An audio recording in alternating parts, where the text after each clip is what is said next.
Kisah pengembala kehilangan sapi. Untuk mencapai pencerahan itu perlu melalui proses. Ini dikisahkan seperti pengembala yang kehilangan sapinya. Sapi di sini dilambangkan dirinya sendiri. Jadi kisah ini adalah seseorang kehilangan jati dirinya. Kehilangan identitas ini membuat kita menjadi gelisah, mencari sapi yang hilang itu. Ini bermaksud sadar akan kehilangan jati diri itu.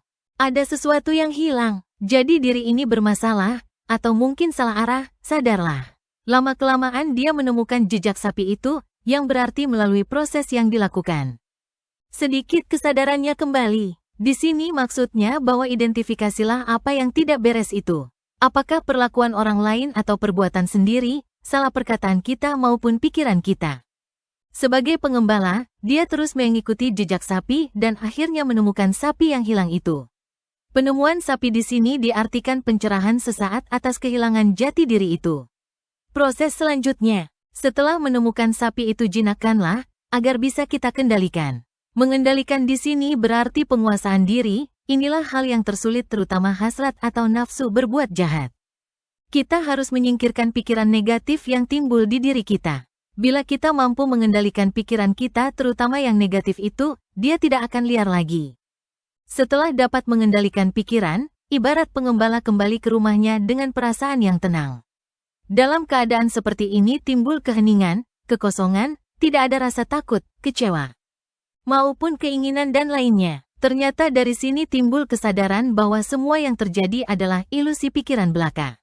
Itu hanya hayalan belaka, ini berarti tidak ada kaya miskin, tua muda, cantik buruk, dan lain sebagainya. Ini kalau diperluas lagi hanyalah bayangan pikiran belaka, berarti tidak ada hidup dan mati, neraka sorga.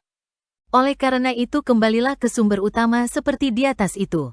Memang kesadaran tertinggi ini sangat sulit untuk mencapainya, walaupun dikatakan bahwa manusia makhluk tertinggi di jagat maya ini. Situasi seperti ini sering disebut kebangkitan spiritual. Bila spiritual sudah berkembang, kesadaran atas hidup ini juga ikut berkembang di mana segala sesuatu itu tidak ada yang langgeng. Semuanya selalu berubah baik berupa perasaan bahagia maupun kesedihan, kepemilikan seperti harta bisa hilang, begitu pula kekuasaan. Dari sini berkembang menjadi konsep sebab akibat atau segala sesuatu berkondisi. Dari sini pula berkembang menjadi ungkapan, kosong tetapi berisi dan berisi tetapi kosong. Konsep ini bukan hanya filosofis tetapi dapat dipraktekkan dalam kehidupan sehari-hari. Kepercayaan tertentu ada yang mengatakan sebagai istilah dunia ini adalah maya yang berarti suatu keadaan yang selalu berubah baik nama, bentuk, tergantung dari waktu, tempat dan keadaan. Dalam perumpamaan maya ini dicontohkan seperti dalam gurun pasir yang panas terik, kita kehausan, ternyata di kejauhan terlihat seperti ada kolam air, ternyata fata morgana. Itu yang dapat menipu pandangan atau pikiran kita. Lain halnya soal waktu, juga sama. Sesuatu pengalaman 10 tahun lalu masih segar ingatan sampai saat ini.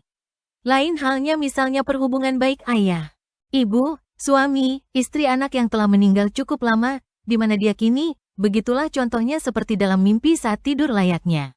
Begitulah peranan pikiran pada manusia, yang dapat membedakan baik dan buruk, karena pikiran manusia bisa melakukan pembaharuan, sehingga bisa memiliki budaya, sarana untuk mendekatkan diri kepada Tuhan. Semoga bermanfaat.